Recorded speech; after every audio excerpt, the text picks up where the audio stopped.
ಎಲ್ಲರಿಗೂ ನಮಸ್ಕಾರ. ಪ್ರೀತಿಯ ವಿದ್ಯಾರ್ಥಿಗಳೇ, ಈ ದಿನ ನಿಮಗೆ ಪ್ರಯೋಗದ ಮಹತ್ವವನ್ನು ತಿಳಿಸ್ತೇನೆ. ನಿಮಗೆ ವಿಗಮನದ ವಿಷಯಾತ್ಮಕ ತತ್ವಗಳಲ್ಲಿ ಅವಲೋಕನ ಮತ್ತು ಪ್ರಯೋಗದ ಪಾತ್ರ ಬಹಳ ಮುಖ್ಯವಾದದ್ದು ಅನ್ನೋದು ನಿಮಗೆ ತಿಳಿದಿದೆ. ಈ ಅವಲೋಕನ ಮತ್ತು ಪ್ರಯೋಗವನ್ನು ವಿಗಮನದಲ್ಲಿ ಮೆಟೀರಿಯಲ್ ಗ್ರೌಂಡ್ಸ್ ಆಫ್ ಇಂಡಕ್ಷನ್ ಅಂತ ಹೇಳಿ ಕರೀತಾರೆ. ಅಂದರೆ ವಿಗಮನದ ವಾಸ್ತವಿಕ ನೆಲೆಗಟ್ಟುಗಳು ಯಾವ್ಯಾವುದು? ಅವಲೋಕನ ಮತ್ತು ಪ್ರಯೋಗ.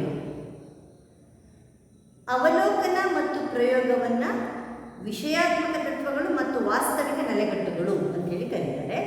ಈಗ ನೀವು ಹಿಂದಿನ ತರಗತಿಗಳಲ್ಲಿ ವಿಗಮನದಲ್ಲಿ ಅವಲೋಕನದ ಪಾತ್ರ, ಅವಲೋಕನದ ಲಕ್ಷಣಗಳು, ಅವಲೋಕನದ ನಿಯಮಗಳನ್ನು ನೀವು ಕಲ್ತಿದ್ದೀರಾ. ಮತ್ತು ಅವಲೋಕನದ ದೋಷಗಳು, ಅನವಲೋಕನ ಮತ್ತು ದುಷ್ಟಾವಲೋಕನ, ಅವಲೋಕನದಲ್ಲಿ ಉಪಕರಣಗಳ ಪಾತ್ರ ಏನು ಅನ್ನುವುದನ್ನು ನೀವು ಹಿಂದಿನ ತರಗತಿಯಲ್ಲಿ ಗಮನಿಸಿದ್ರಿ. ಈ ದಿನ ನಿಮಗೆ ವಿಗಮನದಲ್ಲಿ ಹಾಗೂ ಅವಲೋಕನ ಮತ್ತು ಪ್ರಯೋಗ ಎಷ್ಟು ಅವಶ್ಯಕ, ವಿಗಮನದ ಆಧಾರ ತತ್ವಗಳು ಪ್ರಕೃತಿಯ ಏಕಪ್ರಕಾರ ನಿಯಮ ಮತ್ತು ಕಾರ್ಯಕಾರಣ ನಿಯಮ, ನಿಸರ್ಗದ ಏಕಪ್ರಕಾರ ನಿಯಮ, ಕಾರ್ಯಕಾರಣ ನಿಯಮ ಎಷ್ಟು ಮಹತ್ವವಾದದ್ದು, ಅವಲೋಕನ ಮತ್ತು ಪ್ರಯೋಗ ಸಹ ಅಷ್ಟೇ ಮಹತ್ವವಾದದ್ದು. ಹಾಗಾದರೆ ಪ್ರಯೋಗ ಅಂದರೆ ಯಾವುದು ಹೇಳ್ತೀವಿ ನಾವು ಅಂತ ಹೇಳಿದರೆ, ವಿಚಾರಕ್ಕೆ ವಾಸ್ತವಿಕತೆಯನ್ನು ಸ್ಥಾಪಿಸಿಕೊಡುವ ತಂತ್ರಗಳಲ್ಲಿ ಪ್ರಯೋಗವು ಒಂದು.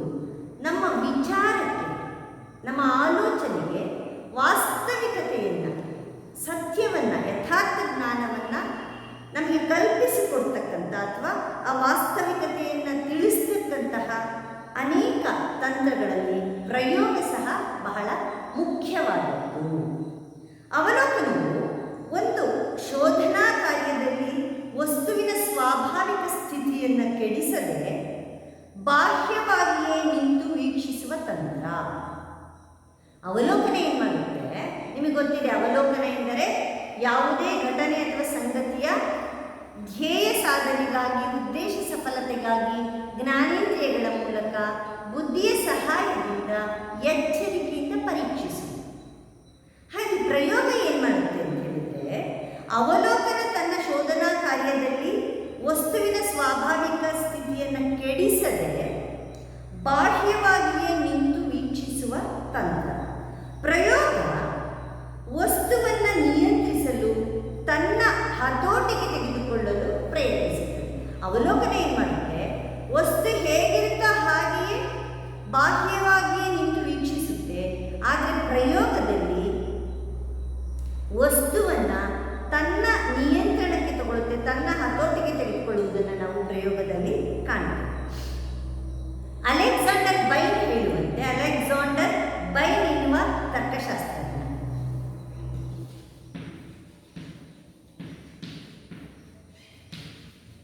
ಅಲೆಕ್ಸಾಂಡರ್ ಬೈನ್ ಎನ್ನುವ ತರ್ಕಶಾಸ್ತ್ರಜ್ಞ ಒಂದು ಡೆಫಿನೇಷನ್ ಇದ್ದಾನೆ. ಇಲ್ಲಿ ಅವಲೋಕನವು ಒಂದು ಘಟನೆಯನ್ನು ಹುಡುಕುವುದಾದರೆ, ಪ್ರಯೋಗವು ತಾನೇ ಒಂದು ಘಟನೆಯನ್ನು ನಿರ್ಮಿಸುತ್ತದೆ.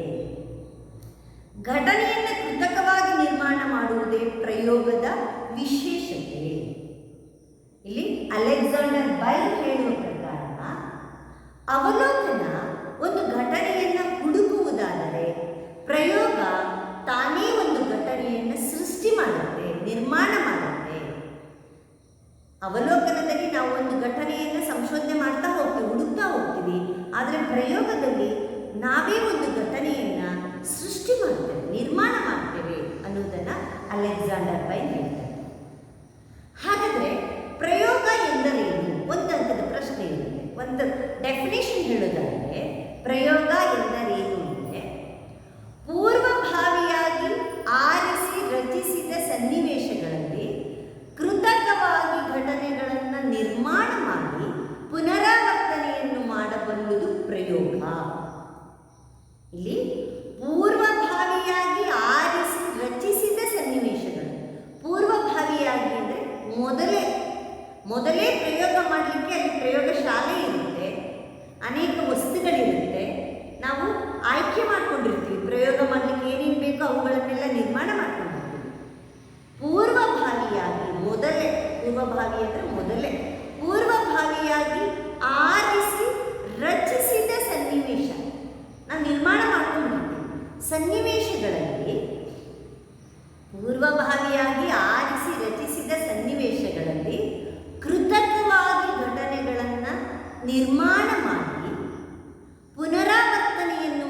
ಮಾಡಬಲ್ಲುದು ಪ್ರಯೋಗ.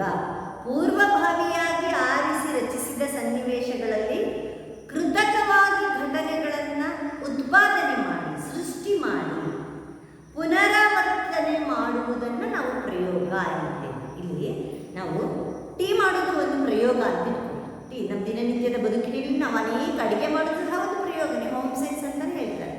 ಆ ಪ್ರಯೋಗ ಇಲ್ಲಿ ಪ್ರಯೋಗ ಮಾಡಬೇಕಾದ್ರೆ ನಾವು ಟೀ ಮಾಡಬೇಕು ಅಂತ ಹೇಳಿದ್ರೆ ಅವಾಗ ಹೋಗಿ ನಾವು ಅಡುಗೆ ಮನೆ ಕಟ್ಟಲಿಕ್ಕೆ ಹೋಗಲ್ಲ, ಅಥವಾ ಅವಾಗ ನಾವು ಅಂಗಡಿಯಿಂದ ಸ್ಟವ್ ತರಕ್ಕೆ ಹೋಗಲ್ಲ, ಅಂಗಡಿಯಿಂದ ಅವಾಗ ನಾವು ಬೇಕಾದ ಪರಿಕರಗಳನ್ನ ತರಕ್ಕೆ ಹೋಗಲ್ಲ. ಮೊದಲೇ ನಮಗೆ ಸ್ಟವ್ ಇರುತ್ತೆ, ಅಡುಗೆ ಮನೆ ಇರುತ್ತೆ, ಅಲ್ಲಿ ಬೆಲ್ಲ ಇರುತ್ತೆ, ಟೀ ಪುಡಿ ಇರುತ್ತೆ, ಏನು ಬೇಕೋ ಅದು ಮೊದಲೇ ಪೂರ್ವಭಾವಿಯಾಗಿ ನಾವು ರಚಿಸ್ಕೊಂಡಿರ್ತೇವೆ.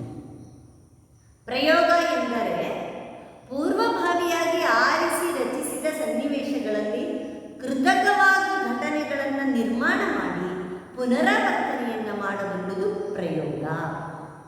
ಇಲ್ಲಿ ಪ್ರಯೋಗದಲ್ಲಿ ವಿಜ್ಞಾನಿಯಾದವನು ಕೈಗೆ ಸಿಗದ ಪ್ರಕೃತಿಯನ್ನು ತನ್ನ ಸ್ವಾಧೀನಪಡಿಸಿಕೊಂಡು ಅದರ ಅಂತರಂಗವನ್ನು ಹೊರಹಾಕುವಂತೆ, ಅಂದರೆ ಪ್ರಕೃತಿಯನ್ನು ತನ್ನ ಸ್ವಾಧೀನಪಡಿಸಿಕೊಳ್ಳಲು ವಿಜ್ಞಾನಿ ಪ್ರಯತ್ನಿಸುತ್ತಾನೆ.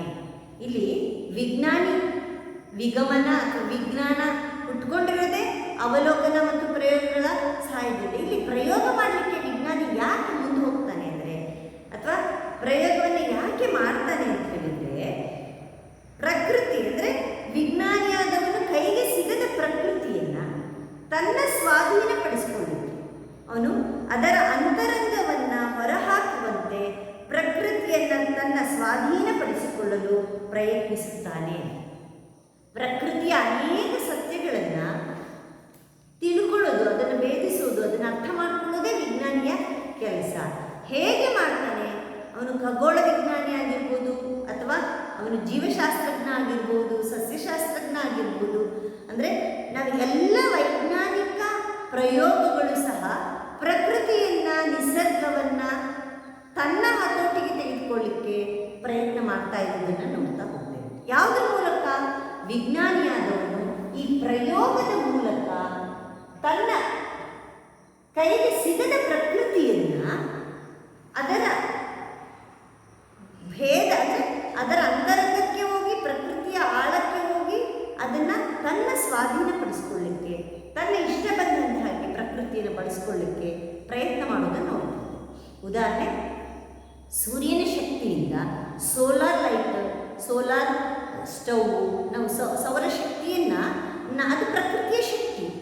ಆ ಸೋಲಾರ್ ಶಕ್ತಿಯನ್ನು ನಾವು, ಸೂರ್ಯನ ಶಕ್ತಿಯನ್ನು ಬೆಳಕಿನ ರೂಪದಲ್ಲಿ ಅಥವಾ ಬೇರೆ ಬೇರೆ ರೂಪದಲ್ಲಿ ನಾವು ಅದನ್ನು ಬಳಸ್ಕೊಳ್ತಾ ಇರೋದನ್ನು ಕಾಣ್ತಾ ಹೋಗ್ತೀವಿ. ಹೀಗೆ ಇಲ್ಲಿ ಪ್ರಯೋಗದ ಮೂಲಕ ವಿಜ್ಞಾನಿಯಾದವನು ನಿಸರ್ಗವನ್ನು ತನ್ನ ಹತೋಟಿಗೆ ತೆಗೆದುಕೊಳ್ಳುವ ಪ್ರಯತ್ನವನ್ನು ಮಾಡಿದನು.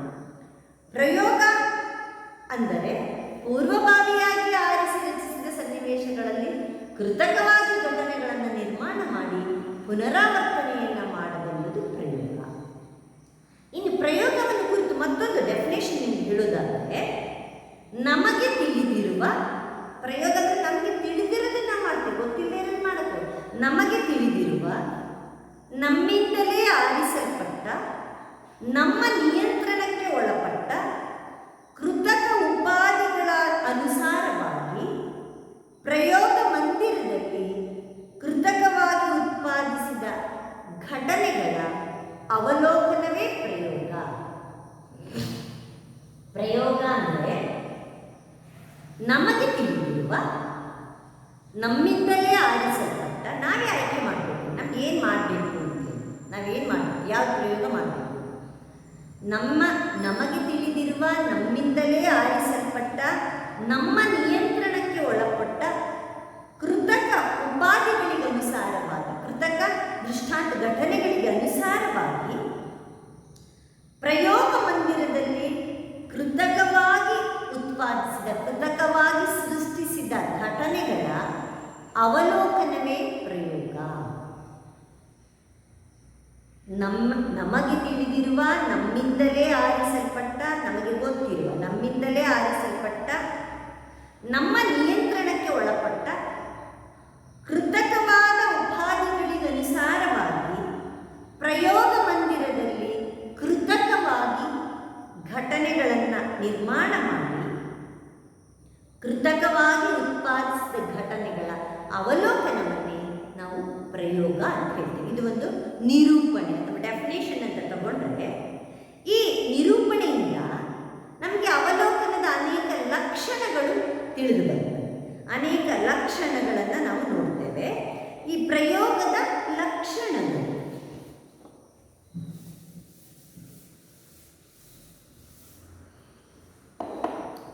ಪ್ರಯೋಗದ ಲಕ್ಷಣಗಳು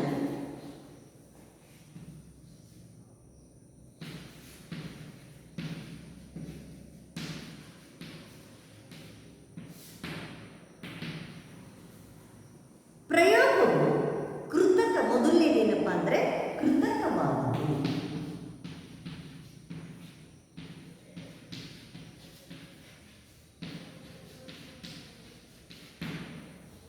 ಪ್ರಯೋಗ ಕೃತಕವಾದುದು. ಪ್ರಯೋಗವು ನಮಗೆ ಸ್ಪಷ್ಟವಾಗಿ ತಿಳಿದಿರುವ ಸಂದರ್ಭಗಳಲ್ಲಿ ಕೃತಕವಾಗಿ ಘಟನೆಗಳನ್ನು ಸೃಷ್ಟಿ ಮಾಡುತ್ತದೆ. ಅದು ಸಹಜವಾದದ್ದಲ್ಲ, ಅದು ಕೃತಕವಾದದ್ದು.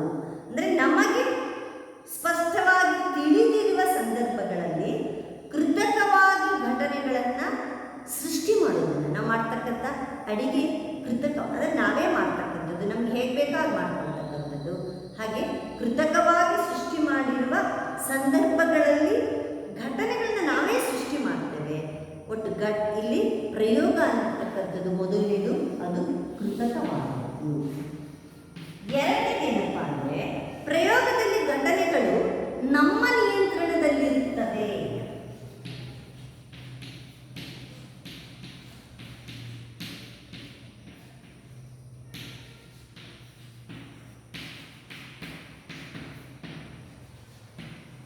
ನಮ್ಮ ಮೊದಲನೇದು ಕೃತಕವಾಗಿ ಘಟನೆಗಳನ್ನ ನಿರ್ಮಾಣ ಮಾಡೋದು ಪ್ರಯೋಗ, ಮತ್ತು ನಮ್ಮ ನಿಯಂತ್ರಣದಲ್ಲಿ ಒಳಪಟ್ಟು, ಅಂದರೆ ನಮ್ಗೆ ಹೇಗೆ ಬೇಕು ಹಾಗೆ ನಾವು ಪ್ರಯೋಗವನ್ನು ಮಾಡ್ಬೋದು. ಉದಾಹರಣೆ ಟೀ ಮಾಡೋದಾದರೆ, ಯಾರಾದರೂ ನಮ್ಮ ಮನೆಗೆ ಬಂದರೆ ಟೀ ಮಾಡೋದನ್ನ ಪ್ರಯೋಗ ಅಂತ ತಿಳ್ಕೊಂಡ್ರೆ, ಅವ್ರಿಗೆ ಶುಗರ್ ಇತ್ತು ಅಂದರೆ ನೀವೇನು ಮಾಡ್ತೀರಿ, ಶುಗರ್ಲೆಸ್ ಟೀ ಮಾಡ್ತೀರಾ, ಅಥವಾ ಹಾಲು ಹಾಕೋದು ಬೇಡ ಅಂದರೆ ಬ್ಲ್ಯಾಕ್ ಟೀ ಮಾಡ್ತೀರಾ. ಹೀಗೆ ನಮಗೆ ಹೇಗೆ ಬೇಕು ಹಾಗೆ, ಅಂದರೆ ಘಟನೆಗಳು ನಮ್ಮ ನಿಯಂತ್ರಣದಲ್ಲಿರುತ್ತವೆ. ಘಟನೆಗಳನ್ನು ನಾವು ಹೇಗೆ ಬೇಕು ಹಾಗೆ ಪರಿವರ್ತನೆ ಮಾಡಿಕೊಳ್ಳಿಕ್ಕೆ ನಮಗೆ ಸಾಧ್ಯ.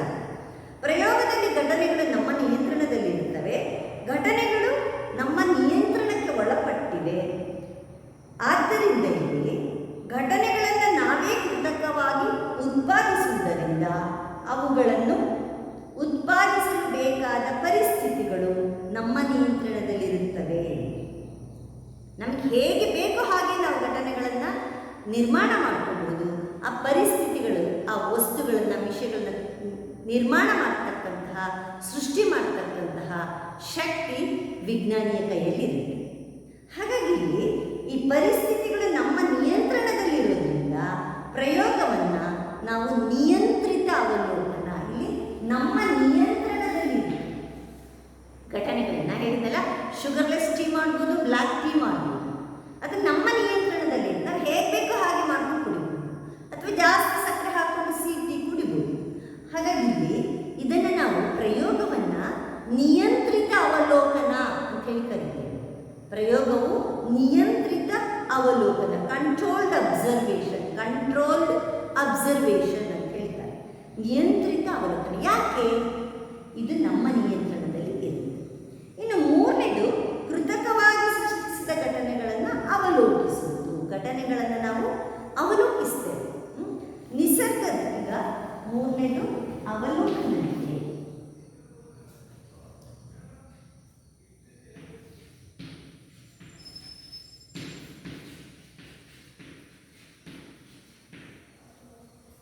ನಿಸರ್ಗವು ವಿದ್ಯುತ್ ಶಕ್ತಿಯನ್ನು ಮಿಂಚಿನ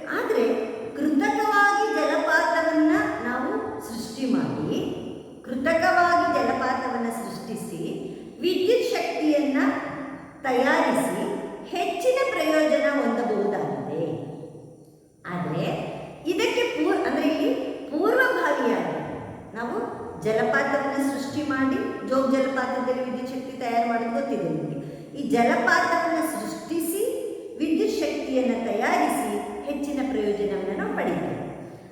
ಪ್ರಯೋಗ ಮಂದಿರದಲ್ಲಿ ನಾವು ಇದಕ್ಕಿಂತ ಮೊದಲು ಪ್ರಯೋಗ ಮಂದಿರದಲ್ಲಿ ಅದನ್ನು ಮಾಡಿ ನೋಡ್ತೇವೆ. ಪ್ರಯೋಗ ಮಂದಿರದಲ್ಲಿ ನಮ್ಮ ನಿಯಂತ್ರಣಕ್ಕೆ ಒಳಪಟ್ಟ ಕೃತಕ ಉಪಾಧಿಗಳಿಗೆ ಅನುಸಾರವಾಗಿ ವಿದ್ಯುತ್ ಶಕ್ತಿಯನ್ನು ತಯಾರಿಸುವುದೇ ಪ್ರಯೋಗ.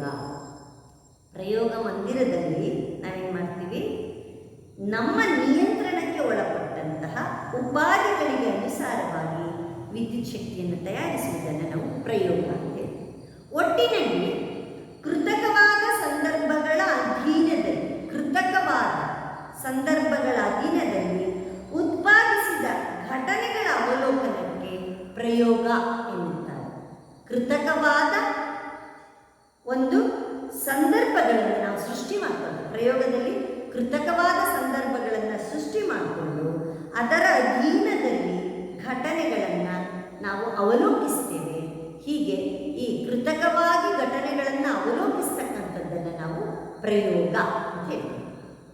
ಪ್ರಯೋಗ ಎಂದರೆ ಪೂರ್ವಭಾವಿಯಾಗಿ ಆರಿಸಿ ರಚಿಸಿದ ಸನ್ನಿವೇಶಗಳಲ್ಲಿ ಕೃತಕವಾಗಿ ಘಟನೆಗಳನ್ನು ನಿರ್ಮಾಣ ಮಾಡಿ ಪುನರಾವರ್ತನೆಯನ್ನು ಮಾಡಬಲ್ಲುದನ್ನು ಪ್ರಯೋಗ ಅಂಥೇಳಿ ಹೇಳ್ತೇವೆ. ಇದಿಷ್ಟು ಪ್ರಯೋಗ. ಇನ್ನು ಪ್ರಯೋಗ ಮತ್ತು ಅವಲೋಕನ.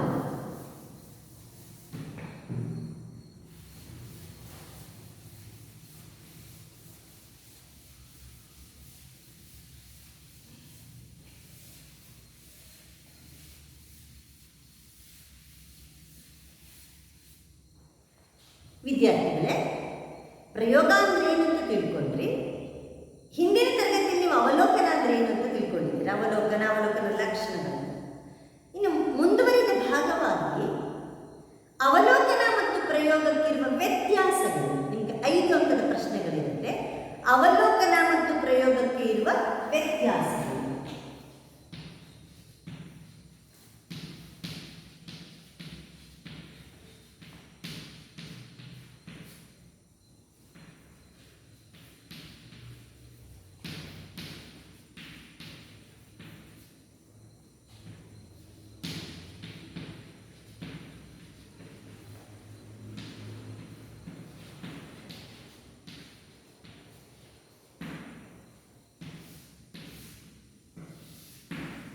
ಅವಲೋಕನ ಮತ್ತು ಪ್ರಯೋಗಕ್ಕಿರುವ ವ್ಯತ್ಯಾಸಗಳು. 5 ಅಂಕದ ಪ್ರಶ್ನೆಗಳು ಪರೀಕ್ಷೆಯಲ್ಲಿರುತ್ತೆ. ಇದು ಬಹಳ ಸುಲಭವಾಗಿ ನೀವು ಕಲಿಯಲಿಕ್ಕೆ ಸಾಧ್ಯ ಆಗುತ್ತೆ. ಯಾಕೆಂದರೆ ಅವಲೋಕನ ಅಂದರೆ ಏನು ಅಂತ ಗೊತ್ತಾಯಿತು, ಪ್ರಯೋಗ ಅಂದರೆ ಏನು ಅಂತ ಹೇಳಿ ಗೊತ್ತಾಯಿತು. ಈಗ ಒಂದು 8 ವ್ಯತ್ಯಾಸಗಳನ್ನ ನಿಮ್ಗೆ ತಿಳಿಸೋಕ್ಕೆ ಇಷ್ಟಪಡ್ತೀನಿ. ಮೊದಲು ಬಹಳ ಸುಲಭ ಇದೆ. ಅವಲೋಕನ ಸ್ವಾಭಾವಿಕವಾದದ್ದು. ಮೊದಲನೇದು ಅವಲೋಕನ ಸ್ವಾಭಾವಿಕವಾದದ್ದು, ಪ್ರಯೋಗ ಕೃತಕವಾದದ್ದು. ನಿಮಗೆ ಗೊತ್ತೇ ಇದೆ, ನಿಸರ್ಗದಲ್ಲಿ ನಡೆಯುವ ಸಂಗತಿಗಳನ್ನು ಅವಲೋಕಿಸುವುದನ್ನು ನಾವು ಸೂರ್ಯಗ್ರಹಣ, ಚಂದ್ರಗ್ರಹಣ ಅಥವಾ ಹುಣ್ಣಿಮೆಯ ಬೆಳದಿಂಗಳನ್ನು, ಚಂದ್ರನನ್ನು, ಹುಣ್ಣಿಮೆಯ ಚಂದ್ರನನ್ನು ನಾವು ನೋಡೋದು ಅದು ಸಹಜವಾದ ಅವಲೋಕನ ಅನಿಸ್ಕೊಳ್ಳುತ್ತೆ. ಆದರೆ ಕೃತಕವಾಗಿ ನಾವು ಘಟನೆಗಳನ್ನು ನಿರ್ಮಾಣ ಮಾಡೋದನ್ನು ಪ್ರಯೋಗದಲ್ಲಿ ನೋಡ್ತೇವೆ. ಅವಲೋಕನ ಸ್ವಾಭಾವಿಕವಾದದ್ದು, ಪ್ರಯೋಗ ಕೃತಕವಾದದ್ದು. ಮೊದಲನೇ ವ್ಯತ್ಯಾಸ. ಇನ್ನು ಸುಲಭವಾದ ಉದಾಹರಣೆ ಅಂದರೆ, ನಿಜವಾದ ಗುಲಾಬಿ ಹೂವನ್ನು ನಾವು ನೋಡೋದನ್ನು ಸ್ವಾಭಾವಿಕ ಅಂತ ಹೇಳಿದರೆ, ಕೃತಕವಾಗಿ ನೀವು ಪೇಪರ್ನ ಗುಲಾಬಿ ಹೂ ಮಾಡ್ತೀರಾ ಅಲ್ವಾ, ಕ್ರಾಫ್ಟ್ ಮಾಡಬೇಕಾದ್ರೆ ಪೇಪರಿಂದ ಅಥವಾ ಪ್ಲಾಸ್ಟಿಕ್ ಗುಲಾಬಿ ಹೂವನ್ನು ಕೃತಕವಾದದ್ದು ಅಂತ ಹೇಳ್ತೀವಿ. ಮೊದಲನೇ ವ್ಯತ್ಯಾಸ ಅವಲೋಕನ ಮತ್ತು ಪ್ರಯೋಗಕ್ಕೆ.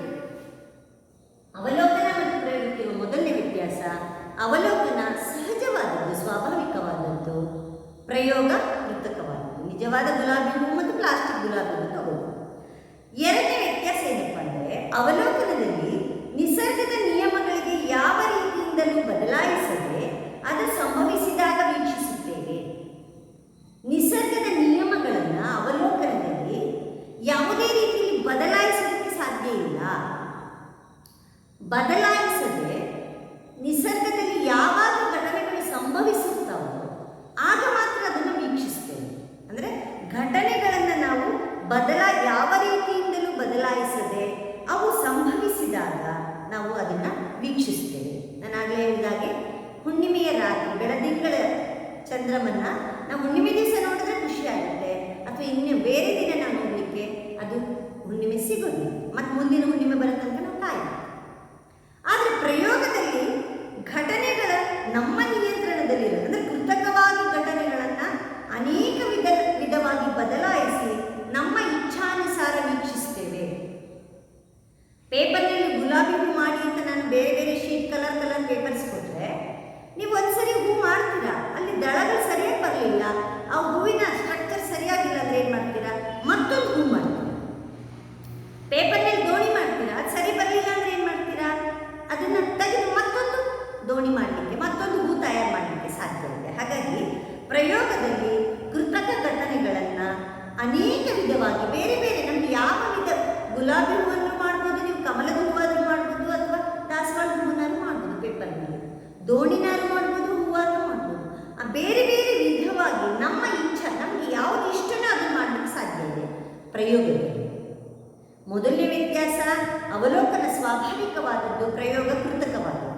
ಎರಡನೆಯ ವ್ಯತ್ಯಾಸ ಅವಲೋಕನದಲ್ಲಿ ಘಟನೆಗಳು ನಮ್ಮ ನಿಯಂತ್ರಣದಲ್ಲಿ ಇರುವುದಿಲ್ಲ, ಅದು ನಡೆದಾಗ ಅದರ ಇಚ್ಛಾನುಸಾರ ನಾವು ಅದನ್ನು ವೀಕ್ಷಿಸ್ತೇವೆ. ಆದರೆ ಪ್ರಯೋಗದಲ್ಲಿ ನಮಗೆ ಇಚ್ಛೆ ಬಂದಾಗ ನಾವು ಮಾಡ್ತೇವೆ.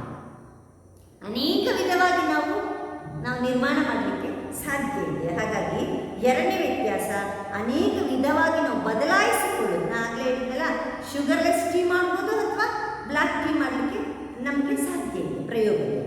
ಮೂರನೇ ವ್ಯತ್ಯಾಸ ಅವಲೋಕನದಲ್ಲಿ ಘಟನೆಗಳು ನಮ್ಮ ನಿಯಂತ್ರಣದಲ್ಲಿ ಇರುವುದಿಲ್ಲ, ನಮ್ಮ ನಿಯಂತ್ರಣದಲ್ಲಿ ಇರಲ್ಲ. ಇವತ್ತು ನಮ್ಮನೇಲಿ ಯಾವುದೋ ಪೂಜೆ ಇದೆ, ಇವತ್ತು ನಮ್ಮ ಗಿಡದಲ್ಲಿ ಆ ಹೂವು ಅರಳಬೇಕಿತ್ತು ಅಂದರೆ ಅದು ಅರಳಲ್ಲ. ಅದಕ್ಕೆ ಯಾವಾಗ ಸಾಧ್ಯನೋ ಆವಾಗ ಮಾತ್ರ ಅಲ್ಲ, ನಮಗೆ ಬೇಕಾದಾಗ ಅದನ್ನು ನಾವು ಬದಲಾಯಿಸೋದಕ್ಕೆ ಸಾಧ್ಯ ಇಲ್ಲ. ಘಟನೆಗಳು ನಮ್ಮ ನಿಯಂತ್ರಣದಲ್ಲಿ ಅವಲೋಕನದಲ್ಲಿ ಇರಲಿಕ್ಕೆ ಸಾಧ್ಯ ಇಲ್ಲ. ಆದರೆ ಪ್ರಯೋಗದಲ್ಲಿ ಘಟನೆಗಳು ನಮ್ಮ ನಿಯಂತ್ರಣಕ್ಕೆ ಒಳಪಟ್ಟಿರುತ್ತೆ. ನಾವು ಹೇಗೆ ಬೇಕೋ ಯಾವಾಗ ಬೇಕಾದರೂ ಅದನ್ನು ಮಾಡ್ತೀವಿ. ಘಟನೆಗಳು ನಮ್ಮ ನಿಯಂತ್ರಣದಲ್ಲಿ ಇರುತ್ತೆ ಪ್ರಯೋಗದಲ್ಲಿ. ಇನ್ನು ನಾಲ್ಕನೇ ವ್ಯತ್ಯಾಸ, ಘಟನೆಗಳನ್ನು ಪುನರಾವರ್ತನೆ ಮಾಡಲು ಸಾಧ್ಯವಿಲ್ಲ. ಅವಲೋಕನದಲ್ಲಿ ಇವತ್ತು ಸೂರ್ಯಗ್ರಹಣ ಇತ್ತು ಅಂದರೆ ಇವತ್ತೇ ನೋಡಬೇಕು, ನಾಳೆ ನೋಡೋಣ ಅಂದರೆ ನಮಗೆ ಸಿಗಲ್ಲ. ಹಾಗಾಗಿ ಘಟನೆಗಳನ್ನು ಪುನರಾವರ್ತನೆ ಮಾಡಲು ಸಾಧ್ಯವಿಲ್ಲ, ಮತ್ತೆ ಮತ್ತೆ ನಾವು ಮಾಡಲಿಕ್ಕೆ ಸಾಧ್ಯ. ಅವಲೋಕನದಲ್ಲಿ ಘಟನೆಗಳ ಪುನರಾವರ್ತನೆ ಸಾಧ್ಯ ಇಲ್ಲ, ಆದರೆ ಪ್ರಯೋಗದಲ್ಲಿ ಘಟನೆಗಳನ್ನು ಪುನಃ ಮಾಡಬಹುದು, ಪುನರಾವರ್ತನೆ ಮಾಡಲಿಕ್ಕೆ ಸಾಧ್ಯ, ಅವಕಾಶ ಇದೆ. ನಿಸರ್ಗದಲ್ಲಿ ನಡೆಯುವ ಘಟನೆಗಳನ್ನು ಪ್ರತ್ಯೇಕಿಸಲು ಸಾಧ್ಯವಿಲ್ಲ. ಅವಲೋಕನದಲ್ಲಿ ನಾವು ನಿಸರ್ಗದಲ್ಲಿ ನಡೆಯುವ ಘಟನೆಗಳನ್ನು ಪ್ರತ್ಯೇಕಿಸುವುದಕ್ಕೆ ಸಾಧ್ಯ ಇಲ್ಲ, ಆದರೆ ಪ್ರಯೋಗದಲ್ಲಿ ನಮಗೆ ಬೇಕಾದ ಘಟನೆಗಳನ್ನು ಪ್ರತ್ಯೇಕಿಸಲು ಸಾಧ್ಯವಿದೆ. ಯಾವ ಬಣ್ಣ ಬೇಕು, ನಾವು ಚಿತ್ರ ಬಿಡಿಸ್ತಾ ಇದ್ರೆ ಯಾವ ಕಲರ್ ಬೇಕಾದ್ರೂ ನಾವು ಹಾಕ್ಬೋದು, ಯಾವ ರೀತಿ ಬೇಕಾದ್ರೂ ನಾವು ಅದನ್ನು ಮಾಡ್ಬೋದು. ಅದು ಕೃತಕವಾದದ್ದು. ಇನ್ನು ಅವಲೋಕನದಲ್ಲಿ ಫಲಿತಾಂಶ ಕಡಿಮೆ ನಿಖರವಾಗಿರುತ್ತೆ. ಅವಲೋಕನದಲ್ಲಿ ಹೀಗೇ ಆಗುತ್ತೆ, ಇವತ್ತೇ ಆಗುತ್ತೆ, ಹೀಗೆ ಆಗುತ್ತೆ ಅಂತ ನಾವು ಹೇಳಲಿಕ್ಕೆ ಸಾಧ್ಯ ಇಲ್ಲ. ಅವಲೋಕನದಲ್ಲಿ ಫಲಿತಾಂಶ, ಅದರ ರಿಸಲ್ಟ್ ಕಡಿಮೆ ನಿಖರವಾಗಿರುತ್ತೆ. 100% ಗ್ಯಾರಂಟಿ ಅಂತ ಹೇಳೋಕ್ಕಾಗಲ್ಲ. ಹಾಗಾಗಿ ಮಳೆಗಾಲ ಇರೋದ್ರಿಂದ ಸೂರ್ಯ ಹುಟ್ಟನೇ ಇಲ್ಲ, ಇವತ್ತು ಸೂರ್ಯನೇ ಕಂಡಿಲ್ಲ ಅಂತ ಹೇಳ್ತಾರೆ ಅಲ್ವಾ. ನಿಸರ್ಗದಲ್ಲಿ ನಡೆಯುವ ಘಟನೆಗಳಲ್ಲಿ ಫಲಿತಾಂಶಗಳು ಅತ್ಯಂತ ಕಡಿಮೆ ಇದೆ, ನಿಖರವನ್ನು ಹೇಳಲಿಕ್ಕೆ ಆಗಲ್ಲ. ಇವತ್ತು ಮಳೆ ಬರುತ್ತೆ ಅನ್ಬೋದು ಅಥವಾ ಬರದೇನೂ ಇರ್ಬೋದು. ಪ್ರಯೋಗದಲ್ಲಿ ಫಲಿತಾಂಶ ಅತ್ಯಂತ ನಿಖರವಾದ, ಪ್ರಯೋಗ ಮಾಡಬೇಕಾದ್ರೆ ಈಗೀಗಾದರೆ ಇಷ್ಟೇ ಬರುತ್ತೆ, ಹೀಗೇ ಆಗುತ್ತೆ ಅಂತೇಳಿ ನಿಖರವಾಗಿ ನಾವು ಪ್ರಯೋಗದ ಫಲಿತಾಂಶ ನಿಖರವಾಗಿ ರಿಸಲ್ಟಲ್ಲಿ ಖಚಿತವಾಗಿರುವುದನ್ನು ನಾವು ನೋಡ್ತಾ ಹೋಗ್ತೇವೆ. ಅವಲೋಕನದಲ್ಲಿ ನಮ್ಮ ಆಲೋಚನೆ ಕಾರ್ಯದಿಂದ ಕಾರಣಗಳತ್ತ, ಕಾರಣಗಳಿಂದ ಕಾರ್ಯದತ್ತ ನಡೆಯುತ್ತೆ. ಅವಲೋಕನದಲ್ಲಿ ಘಟನೆಗಳಲ್ಲಿ ನಿಮಗೆ ಮುಂದೆ ಕಾರ್ಯಕಾರಣ ನಿಯಮ ಬಂದಾಗ ಆ ಚಾಪ್ಟರ್ ಗೊತ್ತಾಗುತ್ತೆ. ಕಾರ್ಯದಿಂದ ಕಾರ್ಯಗಳತ್ತೂ ನಮ್ಮ ಆಲೋಚನೆ ಸಾಗುತ್ತೆ, ಕಾರಣಗಳಿಂದ ಕಾರ್ಯದತ್ತ ಸಹ ನಮ್ಮ ಆಲೋಚನೆಗಳು ಸಾಗ್ತಾ ಹೋಗುತ್ತೆ. ಅಂದರೆ ಇಲ್ಲಿ ಆದರೆ ಪ್ರಯೋಗದಲ್ಲಿ ಯಾವಾಗಲೂ ಆಲೋಚನೆಗಳು, ನಮ್ಮ ಆಲೋಚನೆಗಳು ಕಾರಣದಿಂದ ಕಾರ್ಯದತ್ತ ನಡೆಯುತ್ತೆ. ಇಲ್ಲಿ ಈಗ ಪ್ರಯೋಗ ಮಾಡಲಿಕ್ಕೆ ಒಂದು ನಿರ್ದಿಷ್ಟವಾದ ಕಾರಣ ಇರುತ್ತೆ, ಆ ಕಾರಣಕ್ಕಾಗಿ ನಾವು ಪ್ರಯೋಗ ಮಾಡ್ತೀವಿ, ಕಾರ್ಯ ಮಾಡ್ತಾ ಹೋಗ್ತೀವಿ. ವಿಜ್ಞಾನದಲ್ಲಿ ಅಥವಾ ಪ್ರಯೋಗದಲ್ಲಿ ಯಾವಾಗಲೂ ನಮ್ಮ ಆಲೋಚನೆ ಕಾರಣದಿಂದ ಕಾರ್ಯದತ್ತ ನಡೆಯುತ್ತೆ. ಆದರೆ ಅವಲೋಕನದಲ್ಲಿ ನಾವು ಆ ಕಾರ್ಯ, ಘಟನೆ ನಡೆಯುವುದನ್ನು ನೋಡಿ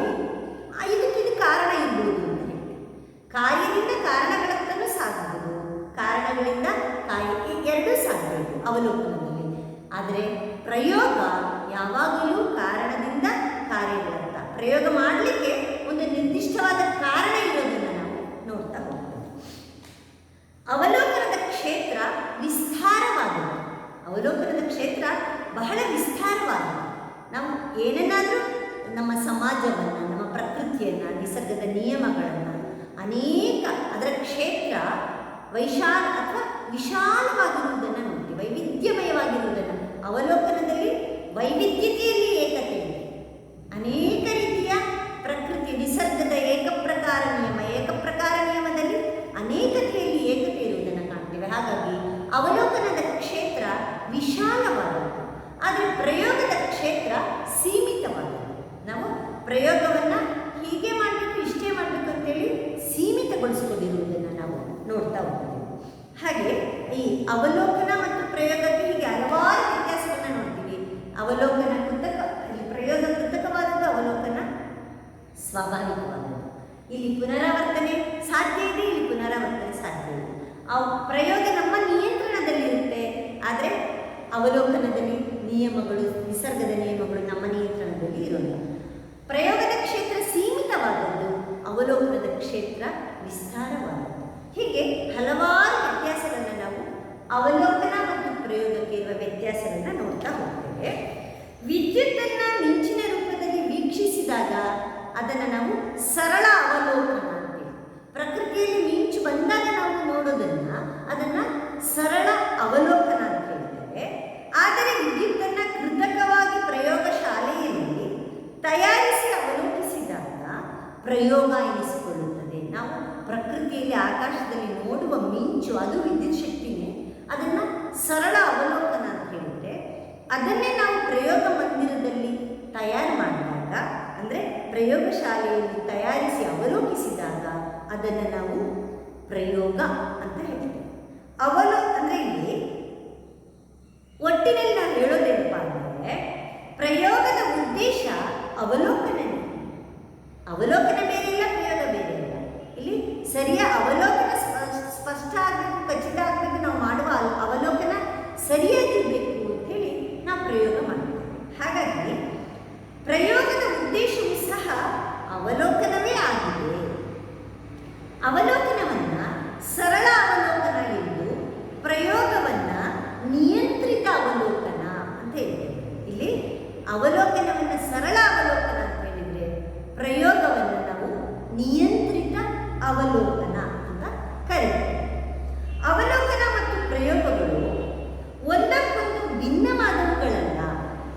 ಇದು ಅವಲೋಕನ, ಇದು ಪ್ರಯೋಗ ಅಂತ ನಾವು ಅಡ್ಡ ಗೋಡೆ ಕಟ್ಟಲಿಕ್ಕೆ ಬರಲ್ಲ. ಅವೆರಡು ಭಿನ್ನವಾದವುಗಳಲ್ಲ, ಪರಸ್ಪರ ಒಂದಕ್ಕೊಂದು ಪೂರಕವಾಗಿರುವುದನ್ನು ನಾವು ಕಾಣ್ತೇವೆ. ಏಕೆಂದರೆ ಅಂದರೆ ಇಲ್ಲಿ ಅವಲೋಕನ ಮತ್ತು ಪ್ರಯೋಗಗಳು ಪರಸ್ಪರ ಒಂದಕ್ಕೊಂದು ಭಿನ್ನವಾದವುಗಳಲ್ಲ, ಅವು ಪೂರಕ ಕ್ರಿಯೆಗಳು. ಪ್ರಯೋಗದಿಂದ ನಮಗೆ ಕರಾರುವಕ್ಕಾದ ಖಚಿತವಾದ ಪರಿಣಾಮಗಳು ಲಭಿಸುತ್ತವೆ. ಪ್ರಯೋಗದಿಂದ ನಮಗೇನಾಗುತ್ತೆ, ನಮ್ಮ ಅವಲೋಕನ ಖಚಿತ ಆಗುತ್ತೆ ಮತ್ತು ಸ್ಪಷ್ಟವಾಗುತ್ತೆ, ಕರಾರುವಕ್ಕಾದ ಫಲಿತಾಂಶ ನಮಗೆ ಸಿಗುತ್ತೆ.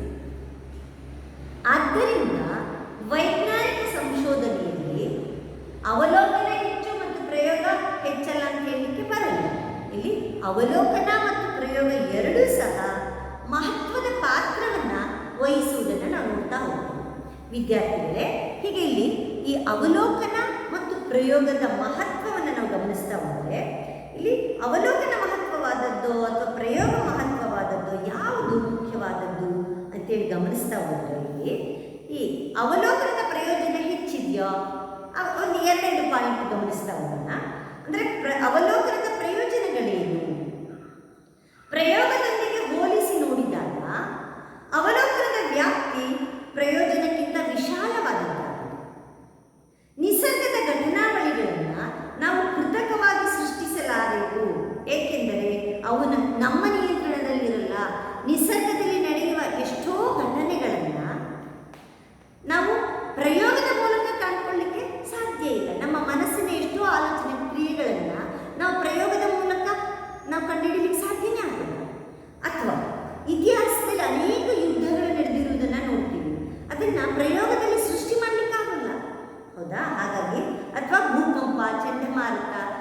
ರೀತಿಯ ಎಷ್ಟೋ ಘಟನೆಗಳನ್ನು ನಾವು ಅಂದರೆ ಪ್ರಯೋಗದಲ್ಲಿ ಘಟನೆಗಳೇನಾಗಿರುತ್ತೆ ಅದು ಸಂಕುಚಿತವಾಗಿರುತ್ತೆ, ಕೃತಕವಾಗಿರುತ್ತೆ. ಹಾಗಾಗಿ ಇಲ್ಲಿ ಈ ಪ್ರಯೋಗದ ಪ್ರಯೋಜನ ಹೆಚ್ಚು ಇದೆ. ನಿಸರ್ಗದ ಘಟನಾವಳಿಯನ್ನು ನಾವು ಕೃತಕವಾಗಿ ಸೃಷ್ಟಿಸಲಾರೆ. ಯಾಕೆಂದರೆ ಅವಲೋಕನದಲ್ಲಿ ನಮ್ಮ ನಿಯಂತ್ರಣದಲ್ಲಿ ಇರೋದು. ಅವಲೋಕನದಲ್ಲಿ ನಾವು ಕಾರಣದಿಂದ ಕಾರ್ಯದತ್ತ ಅಥವಾ ಕಾರಣವನ್ನು ಹುಡುಕುತ್ತಾ ನಾವು ಸಾಧ್ಯಬೇಕು. ಒಂದು ಘಟನೆಗೆ ಕಾರಣವನ್ನು ತಿಳಿದಿದ್ದರೆ ನನಗೆ ಅವಲೋಕನದ ಅಂದರೆ ಯಾವುದೋ ಘಟನೆ ಗೊತ್ತಿಲ್ಲ ಅಂತಂದರೆ ಅವಲೋಕನದ ಮೂಲಕ ನಾವು ಅದನ್ನು ತಿಳಿಯುವ ಪ್ರಯತ್ನವನ್ನು ನಾವು ಮಾಡ್ತೇವೆ. ಹಾಗಾಗಿ ಅಥವಾ ಕೆಲವು ಸರಿ ಆ ಘಟನೆ ಗೊತ್ತಿರುತ್ತೆ, ಅದರ ಕಾರಣವನ್ನು ನಾವು ಸಂಶೋಧಿಸೋದಕ್ಕೆ ಪ್ರಯತ್ನ ಮಾಡ್ತಾ ಹೋಗ್ತೀವಿ. ಹಾಗಾಗಿ ಅವಲೋಕನದಲ್ಲಿ ಕಾರ್ಯದಿಂದ ಕಾರಣದತ್ತ, ಕಾರಣಗಳಿಂದ ಕಾರ್ಯದತ್ತ ಸಾಗುವುದನ್ನು ನಾವು ನೋಡ್ತಾ ಹೋಗ್ತೀವಿ. ಅವಲೋಕನವು ಪ್ರಯೋಗಕ್ಕಿಂತ ಮೊದಲು ಸಂಭವಿಸುತ್ತೆ. ನಾವು ಪ್ರಯೋಗ ಮಾಡೋದಕ್ಕಿಂತ ಮೊದಲು ನಾವು ಅವಲೋಕನ ಮಾಡ್ತಾ ಹೋಗ್ತೀವಿ.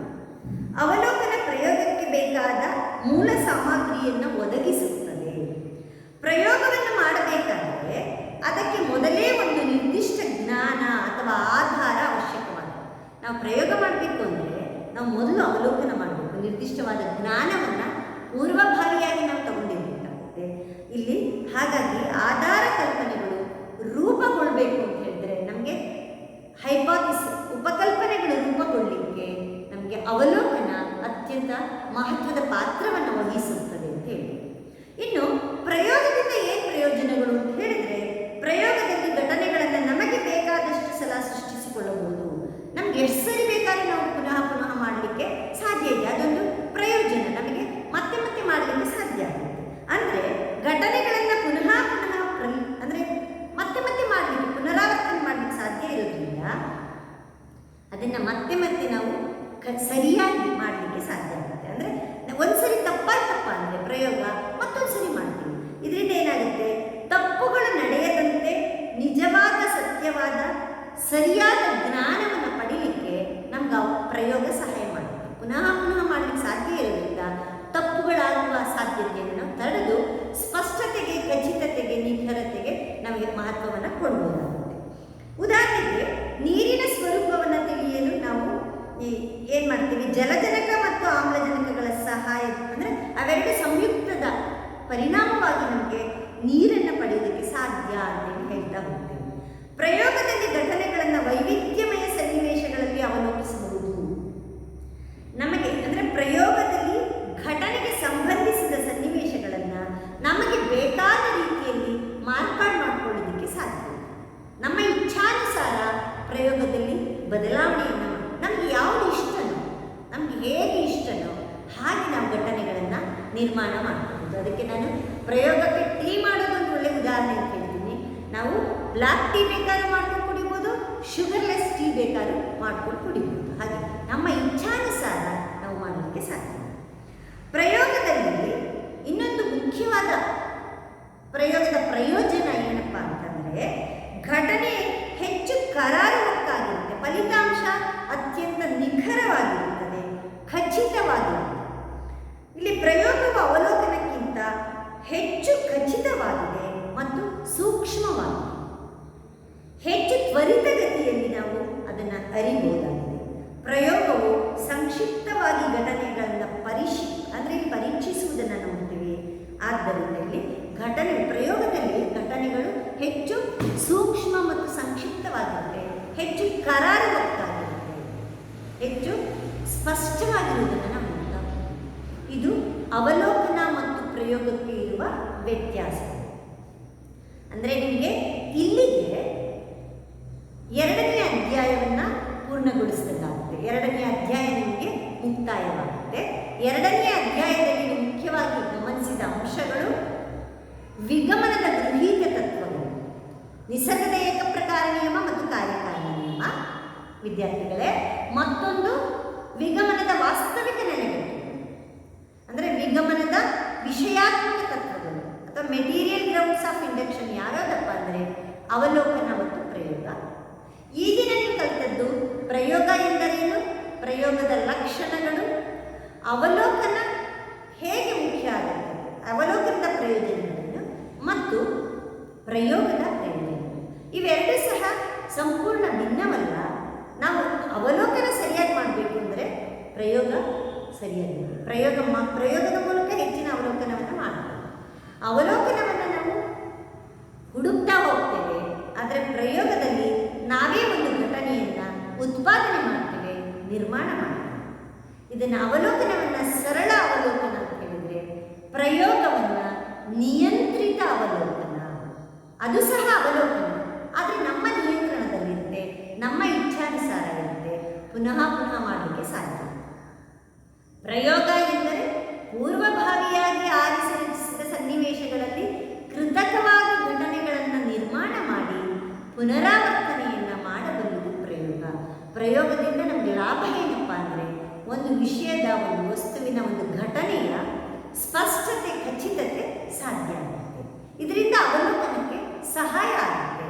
ಹಾಗಾಗಿ ಅವಲೋಕನ ಮತ್ತು ಪ್ರಯೋಗ ಎರಡು ವಿಗಮನದ ವಾಸ್ತವಿಕ ನೆಲೆಗಟ್ಟುಗಳು. ಅವೆರಡೂ ಸಹ ವಿಗಮನಕ್ಕೆ, ವಿಜ್ಞಾನಕ್ಕೆ ಅತ್ಯಂತ ಮಹತ್ವವಾದವುಗಳು ಅಂತ ಹೇಳ್ಬೋದು. ಇಲ್ಲಿ ಅವಲೋಕನ ಹೆಚ್ಚು, ಪ್ರಯೋಗ ಹೆಚ್ಚು ಅಂತ ನಾವು ಭಾಗ ಮಾಡಲಿಕ್ಕೆ ಬರಲ್ಲ. ಎರಡೂ ಸಹ ಪ್ರಯೋಜನಕಾರಿಯಾಗಿವೆ. ನಮ್ಮ ಬದುಕಿಗೆ ಅವಲೋಕನನೂ ಬೇಕು ಮತ್ತು ಪ್ರಯೋಗನೂ ಬೇಕು. ಪ್ರಯೋಗ ಮಾತ್ರ ನೀವು ಲ್ಯಾಬ್ರೇಟರಿ ಮಾಡೋದು, ಪ್ರಯೋಗಶಾಲೆಯಲ್ಲಿ ಮಾಡೋದು ಮಾತ್ರ ಅಲ್ಲ, ನಮ್ಮ ಸುತ್ತಮುತ್ತಲೂ ನಾವು ಮಾಡುವ ಅನೇಕ ಕೆಲಸ ಕಾರ್ಯಗಳು ಪ್ರಯೋಗದ ರೂಪದಲ್ಲಿಯೇ ಇದೆ. ಆದರೆ ನಾವು ಅದು ಪ್ರಯೋಗ ಅಂತ ಹೆಸರು ಕೊಡಲ್ಲ ಅಷ್ಟೇ. ಒಬ್ಬ ಕೃಷಿಕ ತಾನು ಬಿತ್ತೋದು, ಬೆಳೆಯೋದು, ಅದು ಎಲ್ಲ ಪ್ರಯೋಗನೇ. ಹಾಗಾಗಿ ಇಲ್ಲಿ ಪ್ರಯೋಗ ಮತ್ತು ಅವಲೋಕನ ಇವೆರಡೂ ಸಹ ವಿಗಮನಕ್ಕೆ, ವಿಜ್ಞಾನಕ್ಕೆ, ನಮ್ಮ ಬದುಕಿಗೆ ಅತ್ಯಂತ ಅವಶ್ಯಕ, ಮಹತ್ವವಾದ ಸಂಗತಿಗಳು ಅಂತೇಳಿ ಹೇಳ್ತೇನೆ. ಮುಂದಿನ ತರಗತಿಯಲ್ಲಿ ನಿಮಗೆ ವಿಗಮನದ ನಂತರ, ವಿಗಮನದ ಆಧಾರ ತತ್ವಗಳಾಯಿತು, ವಾಸ್ತವಿಕ ನೆಲೆಗಟ್ಟುಗಳಾಯಿತು, ವಿಗಮನದಲ್ಲಿ ಬರ್ತಕ್ಕಂತಹ ಸಂಭಾವ್ಯತೆ ಅಥವಾ ಕಾರಣ ತತ್ವ ಅಂದರೆ ಕಾಸೇಷನ್ ಅಂತಲೇ ಒಂದು ಚಾಪ್ಟರ್, 3ನೇ ಅಧ್ಯಾಯಕ್ಕೆ ಕಾರಣ ತತ್ವ ಅಥವಾ ಕಾಸೇಷನ್ ಅನ್ನೋ